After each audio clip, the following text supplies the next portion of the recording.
ನಮಸ್ಕಾರ ಎಲ್ಲರಿಗೂ ಕನ್ನಡದ ಚೆಸ್ ಚಾನಲ್ಗೆ ಸ್ವಾಗತ ಸುಸ್ವಾಗತ.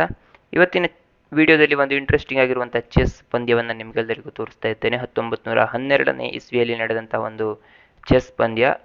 ಸ್ಟೀಫನ್ ಎಂ ಲೆವಿಟ್ಸ್ಕಿ ಹಾಗೂ ಫ್ರ್ಯಾಂಕ್ ಮಾರ್ಷಲ್ ಎನ್ನುವಂಥವರ ನಡುವೆ ನಡೆದಂಥ ಪಂದ್ಯ. ಲೆವಿಸ್ಕಿ ಅವರು ಇಲ್ಲಿ ವೈಟ್ ಪೀಸಸ್ಗಳನ್ನು ಹೊಂದಿರ್ತಾರೆ ಹಾಗೂ ಫ್ರ್ಯಾಂಕ್ ಮಾರ್ಷಲ್ ಅವರು ಬ್ಲ್ಯಾಕ್ ಪೀಸಸ್ಗಳನ್ನು ಹೊಂದಿರ್ತಾರೆ. ಇಬ್ಬರು ಸಹ ಒಳ್ಳೆಯ ಆಟಗಾರರು. ಅಂತಂದರೆ ಅರೌಂಡ್ 2600 ಇಲೋ ಪಾಯಿಂಟ್ಸ್ಗಳನ್ನು ಹೊಂದಿದಂಥ ಆಟಗಾರರು. ಸೊ ನೋಡೋಣ ಹೇಗೆ ಹೋಗುತ್ತೆ ಈ ಚೆಸ್ ಪಂದ್ಯ ಅನ್ನೋದನ್ನು. ಸೊ ವೈಟ್ ಪೀಸಸನ್ನು ಹೊಂದಿದಂಥ ಲೆವಿಟ್ಸ್ಕಿ ಅವರು ಸ್ಟಾರ್ಟ್ ಮಾಡ್ತಾರೆ D4 ಇಂದ. ಅದಕ್ಕೆ ಪ್ರತ್ಯುತ್ತರವಾಗಿ E6 ಅನ್ನು ಆಡ್ತಾರೆ ಫ್ರ್ಯಾಂಕ್ ಮಾರ್ಷಲ್ ಅವರು, ಹಾಗೂ E4 ಬೋರ್ಡ್ ಮೇಲೆ ಬರ್ತಾ ಇದ್ರೆ D5 ಅನ್ನು ಆಡೋದ್ರ ಮೂಲಕ ಫ್ರೆಂಚ್ ಡಿಫೆನ್ಸ್ ನಾರ್ಮಲ್ ವೇರಿಯೇಷನ್ ಆಗಿ ಕನ್ವರ್ಟ್ ಮಾಡಿದ್ದಾರೆ ಫ್ರ್ಯಾಂಕ್ ಮಾರ್ಷಲ್ ಅವರು.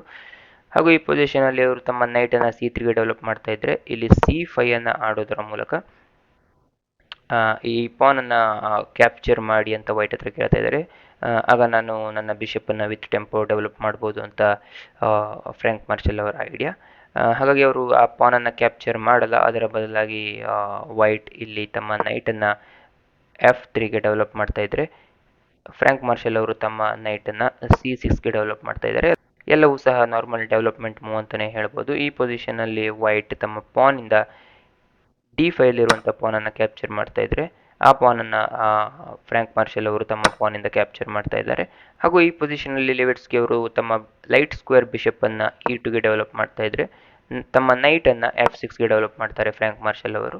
ಹಾಗೆ ವೈಟ್ ಇಲ್ಲಿ ಕ್ಯಾಸಲಿಂಗ್ ಅನ್ನು ಮಾಡ್ತಾ ಇದ್ರೆ ತಮ್ಮ ಬಿಷಪ್ಪನ್ನು E7 ಗೆ ಡೆವಲಪ್ ಮಾಡ್ತಾ ಇದ್ದಾರೆ ಹಾಗೂ ಕ್ಯಾಸಲಿಂಗ್ಗೆ ಪ್ರಿಪರೇಷನ್ ಮಾಡ್ತಾ ಇದ್ದಾರೆ. ಹಾಗೂ ಈ ಪೊಸಿಷನ್ ಅಲ್ಲಿ ತಮ್ಮ ಡಾರ್ಕ್ ಸ್ಕ್ವೇರ್ ಬಿಷಪ್ ಅನ್ನ G5 ಗೆ ತಂದಿಡುವುದರ ಮೂಲಕ ನೈಟ್ ಅನ್ನ ಅಟ್ಯಾಕ್ ಮಾಡ್ತಾ ಇದ್ದಾರೆ. ಆದರೆ ಅದೇನು ದೊಡ್ಡ ಥ್ರೆಟ್ ಅಲ್ಲದೆ ಇರೋ ಕಾರಣ ಇಲ್ಲಿ ಫ್ರ್ಯಾಂಕ್ ಮಾರ್ಷಲ್ ಅವರು ಸಿಂಪಲ್ ಆಗಿ ಕ್ಯಾಸ್ಲಿಂಗ್ ಅನ್ನ ಮಾಡ್ತಾರೆ. ಹಾಗೂ ಈ ಪೊಸಿಷನ್ ಅಲ್ಲಿ ವೈಟ್ C5 ಅಲ್ಲಿರುವಂತಹ ಬ್ಲ್ಯಾಕಿನ ಪಾನ್ ಅನ್ನ ತಮ್ಮ ಪಾನಿಂದ ಕ್ಯಾಪ್ಚರ್ ಮಾಡ್ತಾ ಇದೆ. ಹಾಗೂ ಫ್ರ್ಯಾಂಕ್ ಮಾರ್ಷಲ್ ಅವರು ತಮ್ಮ ಇನ್ನೊಂದು ಬಿಷಪ್ ಅನ್ನ ಅಂತಂದ್ರೆ ಲೈಟ್ ಸ್ಕ್ವೇರ್ ಬಿಷಪ್ ಅನ್ನ E6 ಗೆ ಡೆವಲಪ್ ಮಾಡ್ತಾ ಇದ್ದಾರೆ. ಈ C5 ಅಲ್ಲಿರುವಂತಹ ಪಾನ್ ಯಾವುದೇ ರೀತಿಯಂತಹ ಸ್ಟ್ರಾಂಗ್ ಪಾನ್ ಅಲ್ಲ. ಪಂದ್ಯದ ಯಾವುದೇ ಹಂತದಲ್ಲೂ ಸಹ ಆ ಪಾನನ್ನು ಬ್ಲ್ಯಾಕ್ ಇಲ್ಲಿ ಆ ಪಾನನ್ನು ಕ್ಯಾಪ್ಚರ್ ಮಾಡ್ಬೋದು. ಸೊ ಹಾಗಾಗಿ ಅವರು ಫಸ್ಟ್ ಕ್ಯಾಪ್ಚರ್ ಮಾಡಿಲ್ಲ, ಅದರ ಬದಲಾಗಿ ತಮ್ಮ ಬಿಷಪ್ಪನ್ನು E6 ಗೆ ಡೆವಲಪ್ ಮಾಡಿಕೊಂಡ್ರು. ಹಾಗೂ ವೈಟ್ ತಮ್ಮ ನೈಟನ್ನು D4 ಗೆ ಆಡ್ತಾ ಇದ್ರೆ ಈ ಪೊಸಿಷನಲ್ಲಿ ಬ್ಲ್ಯಾಕ್ ಆ ಪಾನನ್ನು ಕ್ಯಾಪ್ಚರ್ ಮಾಡ್ತಾ ಇದೆ. ಹಾಗೂ ಲೆವಿಸ್ಕಿ ಅವರು ಇಲ್ಲಿ ಲೈಟ್ ಸ್ಕ್ವೇರ್ ಬಿಷಪ್ಪನ್ನು ತಮ್ಮ ನೈಟಿಂದ ಕ್ಯಾಪ್ಚರ್ ಮಾಡ್ತಾ ಇದ್ದಾರೆ, ಹಾಗೂ ಪಾನಿಂದ ರೀಕ್ಯಾಪ್ಚರ್ ಮಾಡ್ತಾ ಇದ್ದಾರೆ ಫ್ರ್ಯಾಂಕ್ ಮಾರ್ಷಲ್ ಅವರು ಇಲ್ಲಿ.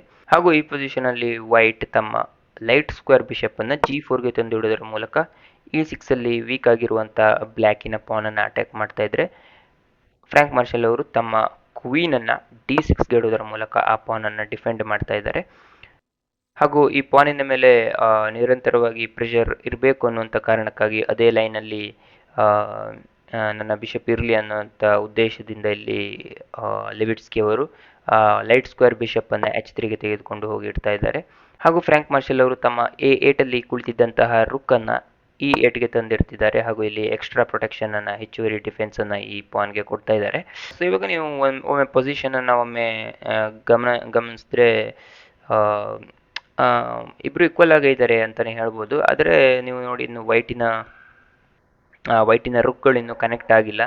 ಹಾಗೂ ಈ ಬಿಷಪ್ ಪೇರ್ಗಳಿದ್ರೂ ಸಹ ಅದೇನು ಅಷ್ಟೊಂದು ಆ್ಯಕ್ಟಿವ್ ಆಗಿಲ್ಲ, ಅಂತಂದರೆ ಅಷ್ಟೊಂದು ಓಪನ್ ಲೈನ್ಸ್ ಬಿಷಪ್ ಪೇರ್ಗಿಲ್ಲ. ಬಟ್ ಈ ಬ್ಲ್ಯಾಕಿನ ಬಿಷಪ್ಪನ್ನು ನೋಡಿದ್ರೆ ನೀವು ಬ್ಲ್ಯಾಕಿನ ಬಿಷಪ್ಪನ್ನು ನೋಡಿದ್ರೆ ನೀವು ಇಲ್ಲಿ ನೋಡ್ಬೋದು, ಒಂದು ಒಳ್ಳೆ ಪಿನ್ ಸಹ ಮಾಡಿದೆ ಇಲ್ಲಿ ಬ್ಲ್ಯಾಕಿನ ಬಿಷಪ್.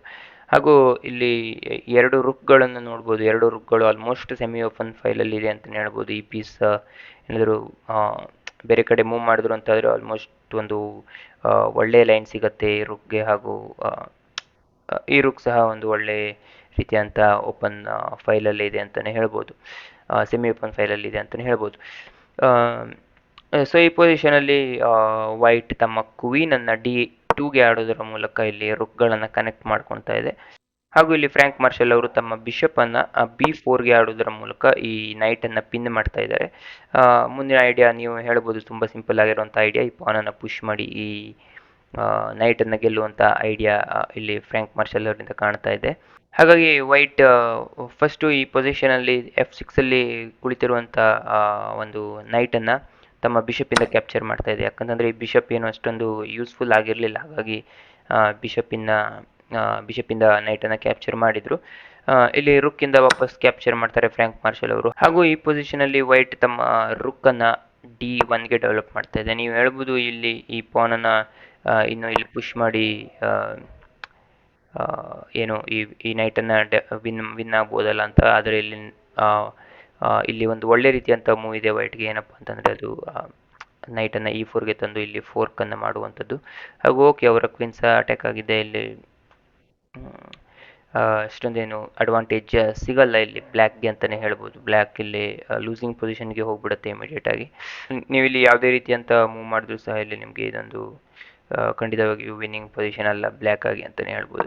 ಹಾಗಾಗಿ ಈ ಪೊಸಿಷನಲ್ಲಿ ಬ್ಲ್ಯಾಕ್ ತಮ್ಮ ಕ್ವೀನನ್ನು C5ಗೆ ತೆಗೆದುಕೊಂಡು ಹೋಗ್ತಾ ಇದೆ ಅಂತಲೇ ಹೇಳ್ಬೋದು. C5ಗೆ ತೆಗೆದುಕೊಂಡು ಹೋಗೋದ್ರ ಮೂಲಕ ಇಲ್ಲಿ ಈ ಈ ನೈಟ್ ಮೇಲೆ ಎಕ್ಸ್ಟ್ರಾ ಪ್ರೆಷರನ್ನು ಹಾಕ್ತಾ ಇದೆ. ಹಾಗೂ ಇಲ್ಲಿ ವೈಟ್ ತಮ್ಮ ಕ್ವೀನನ್ನು ಬೇರೊಂದು ಪ್ಲೇಸ್ಗೆ ಅಂತಂದರೆ E2ಗೆ ತೆಗೆದುಕೊಂಡು ಹೋಗೋದ್ರ ಮೂಲಕ ಅನ್ಪಿನ್ ಮಾಡ್ತಾ ಇದೆ. ಹಾಗೂ ಈ ಪೊಸಿಷನಲ್ಲಿ ಓಕೆ, ನಾನು ಒಂದು ಪಾನನ್ನು ವಿನ್ ಆಗ್ತೀನಿ ಅನ್ನುವಂಥ ಕಾರಣಕ್ಕಾಗಿ ಇಲ್ಲಿ ಫ್ರ್ಯಾಂಕ್ ಮಾರ್ಷಲ್ ಅವರು ನೈಟನ್ನು ತಮ್ಮ ಬಿಷಪಿಂದ ಕ್ಯಾಪ್ಚರ್ ಮಾಡ್ತಾರೆ. ಹಾಗೂ ಪಾನ್ ಕ್ಯಾಪ್ಚರ್ ಮಾಡಿದ ತಕ್ಷಣ ತಮ್ಮ ಕ್ವೀನಿಂದ ಕ್ಯಾಪ್ಚರ್ ಮಾಡ್ತಾರೆ. ಈ ಪೊಸಿಷನಲ್ಲಿ ವೈಟ್ D5ಯಲ್ಲಿರುವಂಥ ಪಾನನ್ನು ತಮ್ಮ ರುಕ್ಕಿಂದ ಕ್ಯಾಪ್ಚರ್ ಮಾಡುತ್ತೆ. ಸೊ ನೀವು ಈ ಪಾನಿಂದ ಈ ರುಕ್ಕನ್ನು ಕ್ಯಾಪ್ಚರ್ ಮಾಡೋಕ್ಕೆ ಬರಲ್ಲ, ಯಾಕಂತಂದರೆ ಇಲ್ಲಿ ಮೇಟ್ ಇನ್ 3 ಬಂದುಬಿಡುತ್ತೆ. ಯಾಕಂತಂದರೆ ಇಲ್ಲಿ ಯಾವುದೇ ರೀತಿಯಂಥ ಅವಕಾಶನೇ ಇರಲ್ಲ ಬ್ಲ್ಯಾಕ್ಗೆ ಅಂತಲೇ ಹೇಳ್ಬೋದು. ಸೊ ನೋಡ್ಬೋದು ಇಲ್ಲಿ ಮೇಟ್ ಇನ್ 3 ಬಂದುಬಿಡುತ್ತೆ. ಹಾಗಾಗಿ ನೀವು ಈ ಪೊಸಿಷನಲ್ಲಿ ಈ ರುಕ್ಕನ್ನು ಕ್ಯಾಪ್ಚರ್ ಮಾಡೋಕ್ಕೆ ಬರಲ್ಲ ಪಾನಿಂದ. ಹಾಗಾಗಿ ಫಸ್ಟ್ ಏನು ಮಾಡ್ತಾರೆ ಇಲ್ಲಿ ಫ್ರ್ಯಾಂಕ್ ಮಾರ್ಷಲ್ ಅವರು ಅಂತಂದರೆ ತಮ್ಮ ನೈಟನ್ನು ಅಂತಂದರೆ C6ಅಲ್ಲಿ ಇರುವಂಥ ನೈಟನ್ನು D4ಗೆ ಶಿಫ್ಟ್ ಮಾಡೋದ್ರ ಮೂಲಕ ಕ್ವೀನನ್ನು ಅಟ್ಯಾಕ್ ಮಾಡ್ತಾ ಇದ್ದಾರೆ. ಇದು ತುಂಬ ಸ್ಟ್ರಾಂಗ್ ಆಗಿರುವಂಥ ಒಂದು ನೈಟ್ ಅಂತಲೇ ಹೇಳ್ಬೋದು. ನೀವು ನೋಡ್ಬೋದು ಯಾವತ್ತೂ ಸ್ಟ್ರಾಂಗ್ ನೈಟ್ಗಳು ಯಾವಾಗಲೂ ಬೋರ್ಡಿನ ಮಧ್ಯದಲ್ಲಿದ್ದಾಗ ತುಂಬ ಅಂದರೆ ತುಂಬ ಸ್ಟ್ರಾಂಗ್ ಆಗಿರ್ತವೆ. ಸೊ ಈ ಪಂದ್ಯದಲ್ಲಿ ಎವಿಡೆಂಟಾಗಿ ಕಾಣ್ತಾ ಇದೆ. ನೋಡ್ಬೋದು ಇಲ್ಲಿ ಈ ಸ್ಕ್ವೇರನ್ನು ಕಂಟ್ರೋಲ್ ಮಾಡ್ತಾಯಿದೆ, ಈ ಸ್ಕ್ವೇರನ್ನು ಕಂಟ್ರೋಲ್ ಮಾಡ್ತಾಯಿದೆ. ತುಂಬ ಒಳ್ಳೊಳ್ಳೆ ಸ್ಕ್ವೇರ್ಗಳನ್ನು ಇಲ್ಲಿ ನೈಟ್ ಕಂಟ್ರೋಲ್ ಮಾಡ್ತಾ ಇದೆ ಅಂತಲೇ ಹೇಳ್ಬೋದು, ಒಂದು ಸೆಂಟರ್ ಆಫ್ ದಿ ಬೋರ್ಡಲ್ಲಿ ಕುಂತ್ಕೊಂಡು. ಸೊ ಹಾಗಾಗಿ ಈ ಅಟ್ಯಾಕಿಂದ ತಪ್ಪಿಸ್ಕೊಳ್ಳೋಕ್ಕೆ ವೈಟ್ ಈ ಪೊಸಿಷನಲ್ಲಿ ತಮ್ಮ ಕ್ವೀನನ್ನು H5ಗೆ ತೆಗೆದುಕೊಂಡು ಹೋಗ್ತಾ ಇದೆ. ಆದರೆ ಇದು ದೊಡ್ಡ ದೊಡ್ಡ ಬ್ಲಂಡರ್ ಅಂತಲೇ ಹೇಳ್ಬೋದು. ಪಂದ್ಯವನ್ನು ಸೋಲಿಸುವಷ್ಟು ದೊಡ್ಡ ಬ್ಲಂಡರ್ ಇದು ಅಂತಲೇ ಹೇಳ್ಬೋದು. ಯಾಕೆಂತ ನೀವು ಕೇಳ್ಬೋದು, ಯಾಕೆ ಅಂತ ಗೊತ್ತಾಗುತ್ತೆ ಇವಾಗ. ಇಲ್ಲಿ ಈ ಪೊಸಿಷನಲ್ಲಿ ರುಕ್ಕನ್ನು F8ಗೆ ಆಡ್ತಾರೆ. ನೋಡ್ಬೋದು ನೀವು ಇಲ್ಲಿ ವೈಟ್ ತಮ್ಮ ಕ್ವೀನನ್ನು H5ಗೆ ತೆಗೆದುಕೊಂಡು ಬಂದು ಇಲ್ಲಿ E8ಅಲ್ಲಿರುವಂಥ ರುಕ್ಕನ್ನು ಅಟ್ಯಾಕ್ ಮಾಡ್ತಾ ಇತ್ತು. ಆದರೆ ಆ ರುಕ್ ಈಗ F8ಗೆ ಬಂದಿದೆ. ಹಾಗೂ ಇಲ್ಲಿ ತುಂಬ ಅಂದರೆ ತುಂಬ ಸ್ಟ್ರಾಂಗ್ ಆಗಿ F5ಅಲ್ಲಿ ಕಂಟ್ರೋಲನ್ನು ತೆಗೆದುಕೊಂಡಿದೆ ಬ್ಲ್ಯಾಕ್ ಅಂತಲೇ ಹೇಳ್ಬೋದು. ಅಷ್ಟೇ ಅಲ್ಲ, ನೀವು ನೆಕ್ಸ್ಟ್ ಮೂವಲ್ಲಿ ಏನು ಮಾಡ್ತಿದ್ದೀರಾ ಅಂತಂದರೆ ಬ್ಲ್ಯಾಕ್ ಫಾರ್ ಎಕ್ಸಾಂಪಲ್ ನೋಡಿ, ಈ ಪಾನಿಂದ ಈ ರುಕ್ ಅಟ್ಯಾಕ್ ಆಗಿದೆ. ಇನ್ನು ಈಗ E8ಅಲ್ಲಿ ಬ್ಲ್ಯಾಕಿನ ಯಾವುದೇ ಪೀಸ್ ಇಲ್ಲ. ಹಾಗಾಗಿ ಈ ರುಕ್ಕನ್ನು ತಪ್ಪಿಸ್ಕೊಳ್ಳೋಕ್ಕೆ ನೀವು ಏನಾದರೂ ಸಮಥಿಂಗ್ ಈ ಥರ ಆಟ ಆಡಿದ್ರಿ ಅಂತ ಆದರೆ ಇಲ್ಲಿ ತುಂಬ ಸಿಂಪಲ್ಲಾಗಿ ಇಲ್ಲಿ ರುಕ್ F2ಗೆ ಬರುತ್ತೆ. ಹಾಗೂ ಇದು ತುಂಬ ಕಷ್ಟ ಆಗುತ್ತೆ ಥ್ರೆಟ್ಟನ್ನು ತಪ್ಪಿಸ್ಕೊಳ್ಳೋದು ವೈಟ್ಗೆ ಅಂತಲೇ ಹೇಳ್ಬೋದು. ಖಂಡಿತವಾಗಿ ಕ್ಯಾಪ್ಚರ್ ಅಂತೂ ಮಾಡೋಕ್ಕೆ ಬರಲ್ಲ, ಯಾಕಂತಂದರೆ ಇಲ್ಲಿ ವಿತ್ ಚೆಕ್ ಬರುತ್ತೆ. ಇಲ್ಲಿ ವೈಟ್ ಕಿಂಗ್ ಯಾವುದೇ ರೀತಿಯಂಥ ಎಸ್ಕೇಪ್ ರೂಟ್ ಸಹ ಇಲ್ಲ ಇಲ್ಲಿ. ಸೊ ಹಾಗಾಗಿ ಈ ಪೊಸಿಷನಲ್ಲಿ ವೈಟ್ ಏನು ಮಾಡುತ್ತೆ ಅಂತಂದರೆ ತಮ್ಮ ರುಕ್ಕನ್ನು E5ಗೆ ಆಡುತ್ತೆ ಫಸ್ಟು.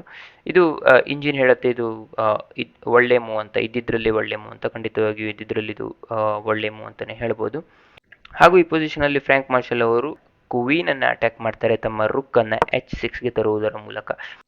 ಸೊ ಇವಾಗ ಕ್ವೀನ್ ಬೇರೊಂದು ಸ್ಕ್ವೇರ್ಗೆ ಹೋಗಲೇಬೇಕು. ಹಾಗಾಗಿ ಅಟ್ಯಾಕ್ ಆಗಿರುವಂಥ ಈ ಕ್ವೀನ್ ಹೋಗ್ತಾ ಇದೆ G5 ಸ್ಕ್ವೇರ್ಗೆ. ಸೊ ಆಲ್ರೆಡಿ ನಾನು ಹೇಳಿದಾಗೆ ಕ್ವೀನನ್ನು ಯಾವಾಗ ಅವರು E2ಇಂದ H5ಗೆ ತಂದರು ಆವಾಗಲೇ ಪಂದ್ಯವನ್ನು ಅವರು ಆಲ್ಮೋಸ್ಟ್ ಸೋತಿದ್ರು. ದೊಡ್ಡ ಬ್ಲಂಡರ್ ಅಂತಲೇ ಹೇಳ್ಬೋದು. ಇವಾಗ ಸಿಂಪಲ್ಲಾಗಿ H3ಯಲ್ಲಿರುವಂಥ ಬಿಷಪ್ಪನ್ನು ತಮ್ಮ ರುಕ್ಕಿಂದ ಕ್ಯಾಪ್ಚರ್ ಮಾಡ್ತಾ ಇದ್ದಾರೆ. ಇಲ್ಲಿ ಫಾರ್ ಎಕ್ಸಾಂಪಲ್ ನೀವು ನಿಮ್ಮ ಪಾನಿಂದ ಅಂತಂದರೆ ವೈಟ್ ಆಗಿ ನೀವು ಪಾನಿಂದ ಈ ರುಕ್ಕನ್ನು ಕ್ಯಾಪ್ಚರ್ ಮಾಡೋಕ್ಕೆ ಬರಲ್ಲ, ಯಾಕಂತಂದರೆ ಇಲ್ಲೊಂದು ಫ್ಯಾಮಿಲಿ ಫೋರ್ಕ್ ಬರ್ತಾ ಇದೆ. ನೋಡ್ಬೋದು ಕಿಂಗ್, ಕ್ವೀನ್ ಹಾಗೂ ರುಕ್ 3 ಜನಗಳನ್ನು ಫೋರ್ಕ್ ಮಾಡ್ತಾ ಇದೆ ಈ ನೈಟ್. ನಾನು ಹೇಳಿದಾಗೆ ಈ ಸೆಂಟ್ರಲ್ಲಿರುವಂಥ ನೈಟ್ ಯಾವಾಗ ಡೇಂಜರಸ್ ಆಗುತ್ತೆ ಅಂತ ಯಾರಿಗೂ ಗೊತ್ತಾಗಲ್ಲ. ತುಂಬ ಅಂದರೆ ತುಂಬ ಕೇರ್ಫುಲ್ ಆಗಿರಬೇಕಾಗತ್ತೆ ಈ ಥರದ ಪಂದ್ಯಗಳಲ್ಲಿ. ಸೊ ಹಾಗಾಗಿ ಆ ರುಕ್ಕನ್ನು ಕ್ಯಾಪ್ಚರ್ ಮಾಡೋಕ್ಕಾಗಲ್ಲ. ಹಾಗೂ ಈ ಪೊಸಿಷನಲ್ಲಿ ಲೆವಿಟ್ಸ್ಕಿ ಅವರು ತಮ್ಮ ರುಕ್ಕನ್ನು C5ಗೆ ಆಡ್ತಾ ಇದ್ದಾರೆ. ಅಂತಂದರೆ ಇಲ್ಲಿ ಕ್ವೀನನ್ನು ಅಟ್ಯಾಕ್ ಮಾಡ್ತೀನಿ ಅಂತ ಹೇಳ್ತಾ ಇದ್ದಾರೆ. ಈ ಪೊಸಿಷನಲ್ಲಿ ಫ್ರ್ಯಾಂಕ್ ಮಾರ್ಷಲ್ ಅವರು ಒಂದು ಅದ್ಭುತವಾದಂಥ ಮೂವನ್ನು ಆಡ್ತಾರೆ. ತುಂಬ ಇಂಟ್ರೆಸ್ಟಿಂಗ್ ಆಗಿರುವಂಥ ಮೂವ್ ಕೂಡ ಹೌದು, ತುಂಬ ಫೇಮಸ್ ಆಗಿರುವಂಥ ಮೂವ್ ಕೂಡ ಹೌದು. ತುಂಬ ಅಂದರೆ ತುಂಬ ಫೇಮಸ್ ಆಗಿರುವಂಥ ಮೂವ್ ಇದು. ಅಷ್ಟು ಈಸಿಯಾಗಿ ನಮಗೆ ತಲೆಗೆ ಬರಲ್ಲ. ನೀವು ನೋಡ್ಬೋದು ಆಲ್ರೆಡಿ ಬ್ಲ್ಯಾಕಿನ ಬಳಿ ಒಂದು ನೈಟ್ ಇದೆ. ತುಂಬ ಅಂದರೆ ತುಂಬ ವೇಸ್ ಇದೆ ಪಂದ್ಯವನ್ನು ಗೆಲ್ಲೋಕೆ ಬ್ಲ್ಯಾಕ್ಗೆ. ಬಟ್ ಫ್ರ್ಯಾಂಕ್ ಮಾರ್ಷಲ್ ಅವರು ಆಡಿದಂತಹ ಈ ಮೂವ್ ಯಾವುದಪ್ಪ ಅಂತ ಕೇಳಿದರೆ, ಕ್ವೀನನ್ನು ಅವರು ತೆಗೆದುಕೊಂಡು ಹೋಗಿ G3ಯಲ್ಲಿ ಇಡ್ತಾ ಇದ್ದಾರೆ. ಸೊ ತುಂಬ ಅಂದರೆ ತುಂಬ ಇಂಟ್ರೆಸ್ಟಿಂಗ್ ಆಗಿರುವಂಥ ಒಂದು ಮೂವ್ ಅಂತಲೇ ಹೇಳ್ಬೋದು. ಈ ಪಂದ್ಯ ಈ ಮೂವನ್ನು ಅವರು ಆಡ್ತಾ ಇದ್ದಾಗಲೇ ಪ್ರೇಕ್ಷಕರೆಲ್ಲ ಚೆಸ್ ಬೋರ್ಡ್ ಮೇಲೆ ಗೋಲ್ಡ್ ಕಾಯಿನ್ಗಳನ್ನು ಎಸೆದ್ರಂತೆ ಅಂತ ಹೇಳ್ತಾರೆ. 1912ರಲ್ಲಿ ನಡೆದಂಥ ಪಂದ್ಯ. ಗೊತ್ತಿಲ್ಲ ಇದು ರೂಮರ್ಸಾ ಅಥವಾ ನಿಜವಾಗ್ಲೂ ಗೋಲ್ಡ್ ಕಾಯಿನ್ಸ್ಗಳನ್ನು ಚೆಸ್ ಬೋರ್ಡ್ ಮೇಲೆ ಎಸೆದ್ರ ಅಂತ. ಇನ್ನು ಕೆಲವು ಮಾಹಿತಿಗಳ ಪ್ರಕಾರ ಆವತ್ತಿನ ಕಾಲದಲ್ಲಿ ಬೆಟ್ಟಿಂಗ್ಗಳು ನಡೀತಾ ಇದ್ದು ಚೆಸ್ ಗೇಮ್ಗೆ. ಹಾಗಾಗಿ ಬೆಟ್ಟಿಂಗಲ್ಲಿ ಸೋತಿರುವಂಥವರು ಗೋಲ್ಡ್ ಕಾಯಿನನ್ನು ಎಸೆದ್ರು ಅಂತಲೂ, ಅಂದರೆ ಲೆವಿಟ್ಸ್ಕಿ ಅವರು ಗೆಲ್ತಾರೆ ಅಂತ ಹೇಳಿದವರು ಸಹ ಗೋಲ್ಡ್ ಕಾಯಿನನ್ನು ಎಸೆದ್ರು, ಸೋತಿದ್ದೀವಿ ಅಂತ ಒಪ್ಪಿಕೊಂಡು ಅಂತ ಅನಿಸುತ್ತೆ. ಎನಿವೇಸ್, ಗೋಲ್ಡ್ ಕಾಯಿನ್ ಅಂತೂ ಬಿದ್ದಿದೆ ಅಂತ ನಾವು ಭಾವಿಸೋಣ. ಯಾಕಂತಂದರೆ ಅದ್ಭುತವಂತ ಒಂದು ಮೂವ್. ಖಂಡಿತವಾಗಿ ಇಲ್ಲಿ ನಾವು ಫ್ರ್ಯಾಂಕ್ ಮಾರ್ಷಲ್ ಅವರಿಗೆ ಅಭಿನಂದನೆಯನ್ನು ಹೇಳಲೇಬೇಕು. ಯಾಕೆ ಇದು ಅದ್ಭುತವಂತ ಮೂವ್ ಅಂತ ನೀವು ಕೇಳ್ಬೋದು. ಇಲ್ಲಿ ಬ್ಲ್ಯಾಕ್ಗೆ ತುಂಬ ಅಂದರೆ ತುಂಬ ಆಪ್ಷನ್ ಇದೆ ಈ ಕ್ವೀನನ್ನು ಕ್ಯಾಪ್ಚರ್ ಮಾಡೋಕ್ಕೆ. ಒಟ್ಟು 3 ದಾರಿ ಇದೆ ಅಂತ ಹೇಳ್ಬೋದು. ಎಫ್ ಪಾನಿಂದ ಫಾರ್ ಎಕ್ಸಾಂಪಲ್ ನೀವು ಎಫ್ ಪಾನಿಂದ ಕ್ಯಾಪ್ಚರ್ ಮಾಡಿದ್ರಿ ಅಂತಾದರೆ ತುಂಬ ಸಿಂಪಲ್ ಅಂತ ಒಂದು ಚೆಕ್ಮೇಟ್ ಬರ್ತಾ ಇದೆ. ಅಲ್ಲಿ ನೈಟ್ E2ಗೆ ಹೋಗ್ತಾ ಇದೆ. ಹೇಳಿದ ಹಾಗೆ ಮಾನ್ಸ್ಟರ್ ನೈಟ್ ಇಲ್ಲಿ E2ಗೆ ಹೋಗಿ ಚೆಕ್ಕನ್ನು ಕೊಡುತ್ತೆ. ಈ ನೈಟನ್ನು ಕ್ಯಾಪ್ಚರ್ ಮಾಡೋಕ್ಕೆ ವೈಟ್ ಬಳಿ ಯಾವುದೇ ರೀತಿಯಂಥ ಪೀಸ್ ಇಲ್ಲ. ಹಾಗಾಗಿ ಕಿಂಗನ್ನು ಮೂವ್ ಮಾಡಲೇಬೇಕಾಗತ್ತೆ. ಸೊ ಕಿಂಗ್ H1ಗೆ ಹೋದ ತಕ್ಷಣ ಇಲ್ಲಿ F8ಅಲ್ಲಿ ಕುಳಿತಿದ್ದಂತಹ ಬ್ಲ್ಯಾಕಿನ ರುಕ್ F1ಗೆ ಹೋಗೋದ್ರ ಮೂಲಕ ಇಲ್ಲಿ ವೈಟ್ ಕಿಂಗ್ ಚೆಕ್ಮೇಟ್ ಆಗುತ್ತೆ. ಸೊ ಹಾಗಾದರೆ ಈ ಪಾನಿಂದ ಕ್ಯಾಪ್ಚರ್ ಮಾಡಿದ್ರೆ ಅಂತಂದರೆ, ಇನ್ನೊಂದು ಪಾನ್ ಇದೆಯಲ್ಲ, ಈ ಪಾನಿಂದ ಕ್ಯಾಪ್ಚರ್ ಮಾಡಿದ್ರೆ ಏನಾಗುತ್ತೆ ಅಂತ ನೋಡಿದ್ರೆ ಬ್ಲ್ಯಾಕ್ಗೆ ಇದು ಇನ್ನೂ ತುಂಬ ಸುಲಭ ಆಗುತ್ತೆ ಅಂತ ಹೇಳ್ಬೋದು. ಯಾಕಂತಂದರೆ D4ಅಲ್ಲಿ ಕುಳಿತಿರುವಂಥ ನೈಟ್ ಮತ್ತೊಮ್ಮೆ E2ಗೆ ಹೋಗುತ್ತೆ. ಇಲ್ಲಿ ಚೆಕ್ ಬರ್ತಾ ಇದೆ, ಹಾಗೂ ಕಿಂಗ್ಗೆ ಯಾವುದೇ ರೀತಿಯಂಥ ಪ್ಲೇಸ್ ಕೂಡ ಇಲ್ಲ ಹೋಗೋಕ್ಕೆ. ಯಾಕಂತಂದರೆ ಅದು ರುಕ್ಕಿಂದ ಕವರ್ ಆಗಿದೆ ಅಂತಲೇ ಹೇಳ್ಬೋದು.